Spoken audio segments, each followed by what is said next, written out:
Assalamualaikum warahmatullahi wabarakatuh. Kami dari kelompok 4 yang beranggotakan saya Fitratur Rahman Yokta, saya Nurul Mustailah, dan saya Rusiana Hilya Fitri akan menyampaikan presentasi dengan judul Rekayasa Genetik. Rekayasa genetika. Rekayasa genetika merupakan transplantasi atau pencangkokan satu gen ke gen lainnya, di mana dapat bersifat antar gen dan dapat pula lintas gen sehingga mampu menghasilkan produk. Rekayasa genetika juga diartikan sebagai usaha manusia dalam ilmu biologi dengan cara memanipulasi atau rekayasa sel atau gen yang terdapat pada suatu organisme tertentu dengan tujuan menghasilkan organisme jenis baru yang identik secara genetika. Prinsip dasarnya ialah untuk memanipulasi atau melakukan perubahan susunan asam nukleat dari DNA gen atau menyelipkan gen baru ke dalam struktur DNA organisme penerima. Gen yang diselipkan dan organisme penerima ini bisa berasal dari organisme apa saja. Misalnya, gen dari sel pankreas manusia yang kemudian diklon dan dimasukkan ke dalam sel E. coli yang bertujuan untuk mendapatkan insulin.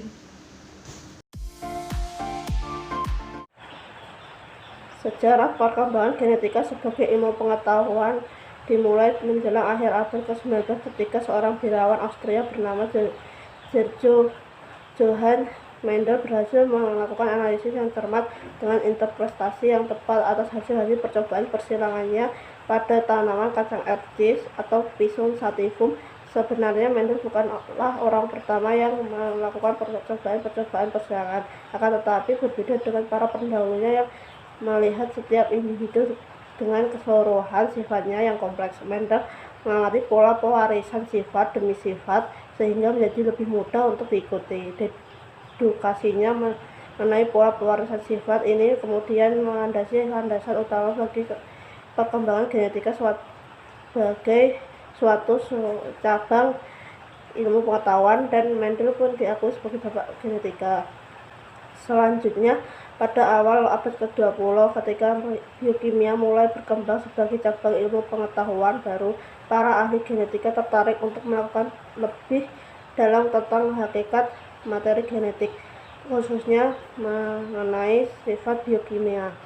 Pada tahun 1920-an dan kemudian 1940-an terungkap bahwa senyawa kimia materi genetik adalah asam deoksiribonukleat atau DNA.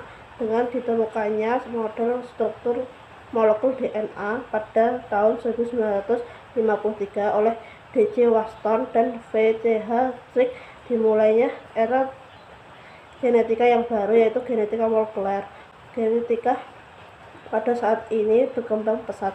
Sejak struktur DNA diketahui dan kode genetika dipecahkan, serta proses transkripsi dan translasi dapat dijabarkan dalam kurun waktu antara tahun 1952 sampai 1953, telah terbuka pintu untuk perkembangan penting di bidang genetika.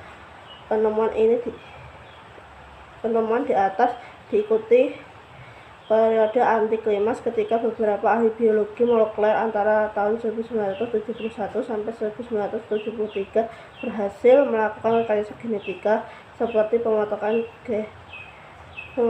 gen atau DNA yang terkontrol dan rekombinan, yang inti prosesnya adalah cloning DNA. Dengan rekayasa genetika dapat disatukan bahan genetik dari satu organisme dengan organisme yang lain dan dapat dihasilkan makhluk hidup yang baru. Ini adalah manfaat rekayasa genetika. Beberapa peristiwa penting yang sudah berhasil dan masih diusahakan adalah di bidang kedokteran dan pentingnya rekayasa genetika di bidang farmasi. Yang pertama adalah di bidang kedokteran. Dalam dunia kedokteran, misalnya produksi hormon insulin sekarang tidak lagi disintesis oleh hewan mamalia, tetapi dapat diproduksi oleh sel-sel bakteri dengan cara cloning.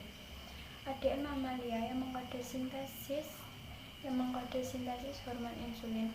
Klon ADN kemudian dimasukkan ke dalam sel-sel bakteri sehingga sel-sel bakteri tersebut menghasilkan hormon insulin.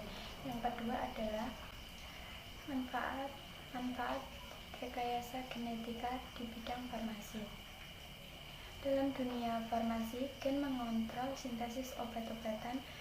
Jika diproduksi secara alami, akan membutuhkan ongkos produksi yang tinggi. Terima kasih atas perhatiannya. Sekian dari kami. Wassalamualaikum warahmatullahi wabarakatuh.